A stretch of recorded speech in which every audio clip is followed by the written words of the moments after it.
Maya pa oras kabalen. Kaya tabing mabilog ang puwersa ng GNN TV 44, pabyela rin makapanahon at lokal na istoryang dapat sumabalo, kapamilataning garantisado, kumpleto ang pambalansing informasyon. O rin po rin balitang may kalap ngayon ng Biyernes, November 14, 2025. Kaya ko po Benny Ginto at iti ang News Force, Pampanga. King Syudad San Fernando, pagmaragulya ang bayong ordinansa para king pasilidad kareng atin otisin. Pakibaluan tayo po, in Good News IT, king report ng Patricia Mamam. Maya pabalita, Fernandinos, inaprubane ning 9th Sangguniang Panlungsod ning San Fernando ing Ordinance number 2025-020 namamuklat San Fernando Center for Autism and Neurodiversity o SFCAN king regular session na niti inyang November 12, 2025. Ing ordinansa, sinulong na yung Councilor Harvey Kiwa at inesponsoran na naman din na Councilors Ate Kay Pineda at Angelo Hizon Jr. Ang magtakdaking pamanalakad ning meto nga City Run Facility ang mamye komprehensibong serbisyo para kareng Fernandino ng ating autism at aluwa pang neurodivergent conditions. Saklo ning SFCAN ing early intervention, therapy, skills development, employment assistance at family support programs. Meto nga takbang pang-asiguradong ating gustong sawop at oportunidad kareng pamilyang mangailangan. Makabasi ang inisyatiba king feasibility study ning City Persons with Disability Affairs Office o PDAO king pamanimuna ng Acting Head Mary Ann Biliwang amaluwat ng manyulong king neurodiversity at inclusion king syudad. Agpangkang Councilor Kiwa maulagay ang ordinansang iti pang isulong ing pangmaluwatang suporta para kareng individual at pamilyang apektado ning autism. Pepakit ning panukalang batas ing pamakisan metong ning lokal na gobyerno king pamanimuno ng Mayor Vilma Caluwag at Vice Mayor Brenz Gonzales bang isulong ing inclusive at people-centered governance. Ako po, Patricia Mamangon para king News Force Pampanga. Balitang tutuking balen, susuyo. Katanemang palawakan ng kebaluan di kilking darakalakaso ng scam at cybercrime ang makiugnayan kareng financial accounts ay ning report. Inisplika ning Bangko Sentral ng Pilipinas o BSP ing maulagang probensyon ning Anti-Financial Account Scamming Act o AFASA king meto nga media information session naganapan inyang Miyerkules, November 13 king syudad ning San Fernando. Pwede mo na ng Attorney Noel Neil Malimban, Regional Director ng BSP North Luzon Regional Office, ing talakayan na kapag nasang palawakan ng kebalwan ng publiko, dikil king lalalang kaso ning scams at cybercrime ating kebalwan kareng financial accounts. Agpangkang Malimban ing AFASA dinisenyo ya bang protektan lareng Pilipino. Makibatan lareng at tsukeng gulot na niti at pasik na nga ning seguridad kareng transaksyong pinansyal. Kabilang kareng pagbawal ning batas ing pamangamit account para king illegal at transaksyon, social engineering schemes, kalupadaring phishing at aliwa pang pamagloko, pamamuklat financial account gamit ing peking lagyo at pamanyaling financial account. In relation to that, also some other laws that help protect our people. Hindi lang yung well, isa lang yan, Anti-Financial Account Scamming Act. We have the Financial Consumer Protection Act. We also have, even if it's not BSP's turf, the Internet Transaction Law. So maraming bataso na nagpoprotekta. Ang layunin ay protektahan ang ating mga accounts. So importante ang education, importante ang makinig sa mga ganitong mga forum para malaman kung anong tamang paggamit at maging shared responsibility kasi yan hindi lang na BSP ang may responsibility, hindi lang bangko, may responsibilidad din tayong protektahan mismo yung account natin sa tamang paggamit po. Atin niyang upaya o kapangyarihan ng BSP na gawang investigasyon at mag-inquire kareng account na posibleng sangkot kareng pamaglabag. Atin niya naman kaakibat mabaya ta parusa at multa para kareng patunayan na sasalang sangking batas. Dinikdik ning BSP na balaos lang mag-isan metong king media at publiko bang pasik na nga ning kampanya laban king financial scams at siguraduhan na mas ligtas ing digital at banking system ning bansa. Importante, sabi ko nga kanina, importante kayong mga media partners namin. No?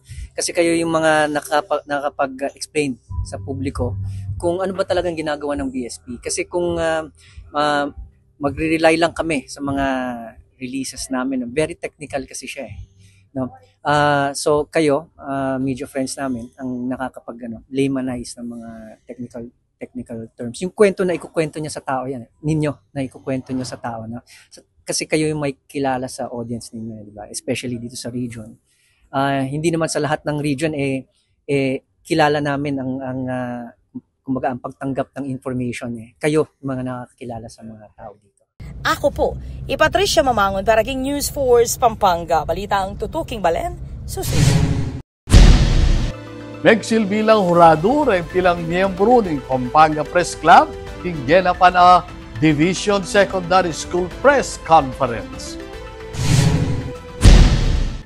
Megsilbilang hurado ring miyembro ng Pampanga Press Club o PPC adina Ian Flora, Ria Isidro, Pedok Bartolome at Wency Marin, King Division Secondary Schools Press Conference, aganapan ninyang Miyerkules, November 13, King Pampanga High School, King Ciudad, ning San Fernando. Benny Munandareti, ing pamaglawe, karing niyaya liwang journalism categories, kaya duwangan ing artist ay Doji Arellano Aguinaldo, amidake naman king kayang gelingan at karanasan, king amanwang kompetisyon.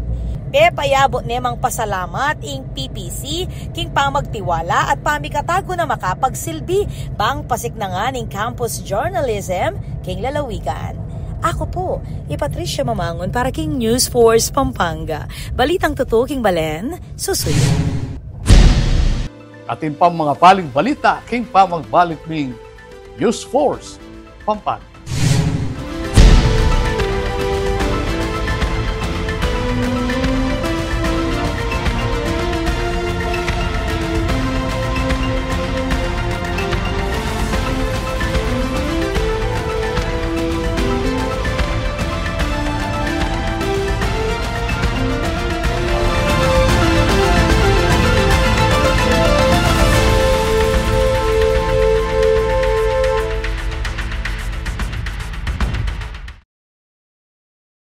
Babiya ko po yung Maya pa oras keng GNN TV 44 Pampanga, king karelang kadwang pulot adwang anibersaryo. Ing GNN TV 44 o ing dating Infomax Channel 8, amibayit kete king Ciudad San Fernando inyang 2003, ing Menimuna at ang Gangeni, manatili king pamamaya makabaldugan at maulagang balita para karing kapampangan gamit ing amanong siswan. Magsilbiya pong tete ing istasyon ban ipayabot karing kabalen ding maulagang impormasyon at dapat tamong abalo king patas at balansing paralan. Ing GNN TV 44 Pampanga, magsilbiyang kayadwangan ng City Government of San Fernando ban ipabalo at idake laring programa at proyektong gagawan tamo ban lakwas lang dakal ding makinabang at midinan kebaluan karing kekatamong susulong king Ciudad. Pasibayo, happy 22nd anniversary GNN TV 44 Pampanga. Isunduyo sa ingustong pamagbalita para karing Fernandino, para karing Kapampangan. Luwidya ing istasyon para karing Kapampangan. Luwidya ing GNN TV 44 Pampanga. Luwidya in Ciudad San Fernando.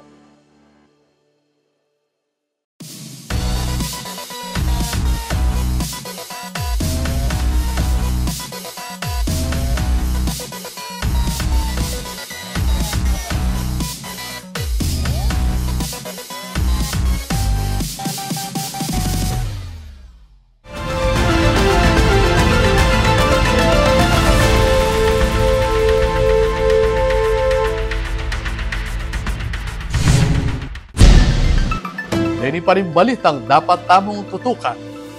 Kaya katanamang silipan, reng nyayaliwang produkto na reng agripreneurs o reng ortilanong magnegosyo king A Carp Regional Trade Fair. Ay ni-report ng Patricia Mamang. Binuksan ngayong November 13 ang 8th Comprehensive Agrarian Reform Program o CARP Regional Trade Fair sa Event Center ng Marquee Mall sa lungsod ng Angeles. Bit-bit ang temang Angat Agraryo para sa Bagong Pilipinas. Inorganisa ng Department of Trade and Industry o DTI Region 3 tampok sa event ang 102 exhibitors mula sa 7 probinsya ng Central Luzon ng Aurora, Bataan, Bulacan, Nueva Ecija, Pampanga, Tarlac at Zambales. Inaasahang aabot sa 8.3 million pesos ang kabuuang benta mula sa mga produktong agricultural, processed food, handicrafts, wearables, woodcraft, home decor at wellness items. Sa mensaheng binasa sa kanya ni City Administrator Attorney Noel Luzong, muling kinumpirma ni Angeles City Mayor Carmelo John Lazatin II ang suporta ng lungsod sa mga proyekto ng DTI para sa lokal na entrepreneurship at agribusiness. Nagpahayag din ng suporta si San Manuel Tarlac Mayor Doña Crescencia Tesoro para sa mga MSMEs ng kanilang lalawigan. Siyempre po, as we all know, ang mga participants po dito, farmers din po sila. So it's very nice to have livelihood on the side. Kaya we are very much willing and happy to always invest in their dreams, no? Na magkaroon sila ng sariling negosyo, to become self-employed. And it is one way, of course, for us to help improve their lives. Sa kanyang opening remarks, binigyang diin ni DTI 3 Director Edna Dizon na ang CARP Trade Fair ay hindi lang produkto, kundi kwento ng tibay at inobasyon ng agrarian reform beneficiaries. Ito malaking tulong dahil ito ay nagsisilbing paraan para ma-promote natin yung kanilang mga produkto kasi we wanted to grow them, to expand their operations. And with the yearly event, nagkakaroon sila ng mga institutional buyers, mga no buyers. So ang tendency nito, magkakaroon ng employment, additional employment, and at the same time, generate more opportunities for them to develop more products. Sinundan ito ng mensahe mula kina Ferdinand Apari ng DTI CARP National Program Office at Director Jocelyn Ramones ng Park Secretariat. Sa pamamagitan ng mga ganitong fair, nabubuo yung mga pangarap nila na sana yung produkto nila ay makarating sa ibang merkado. So for this one, local trade fair, marami po ang benepisyo nito. Yung mga mabebenta nila dito, yung pera, mapupunta sa kanilang mga komunidad, iikot doon. So, ang iba dyan, ininegosyo din. So, magkakaroon ng mga job employment opportunities. Kasunod ang awarding of certificates at tokens of appreciation kasama sina Marquee Mall Manager Pichi Atendido at iba pang panauhin. Ipinakilala rin ang CARP RTF jingle na inawit ni TIDS Paulo Manese at ginawaran ang top 3 sellers mula sa 7th CARP RTF 2024. Pinangunahan ni Attorney Luzong, Director Ramones, Apari, Atendido at mga kinatawan mula sa DA, DAR, CDA at DTI ang ribbon cutting ceremonies. Patuloy na pinapalakas ng DTI 3 ang ARBs sa pamamagitan ng enterprise development, product enhancement at pagpapalawak ng merkado. Magtatapos ang trade fair sa November 16. Ako po, Patricia Mamangon para King News Force, Pampanga. Balitang tutuking Balen, susuyo.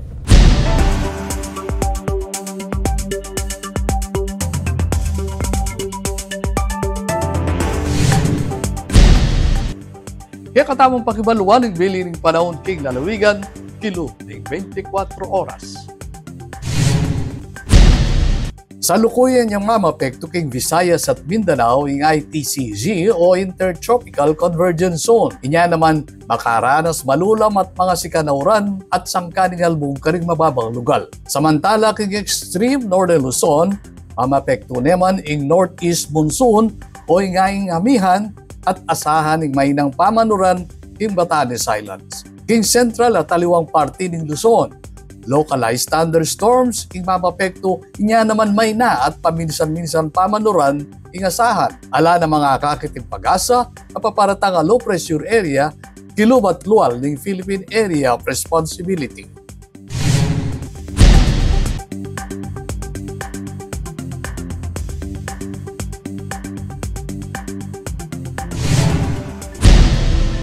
Kabalen maging partika kay pamagbalita ket king News Force Pampanga. Na anumang kaganapan, isyo reklamo kay kay lugal, manyari mong kwento'y sumbong kapamilya tandareng numero mayak king kay screen. Manyari mo namang mag-post king kay kaming Facebook account. Regalo ay simbolo ng pamamiyalubod, kanupa inyang idake ng Kristo in kayang sarili, ban ikabusta mo. 41 days na mo, payo datang yung Pasko. Inya isipan mo nung makanano may nga ibye, ing lugod mo karing aliwang tao.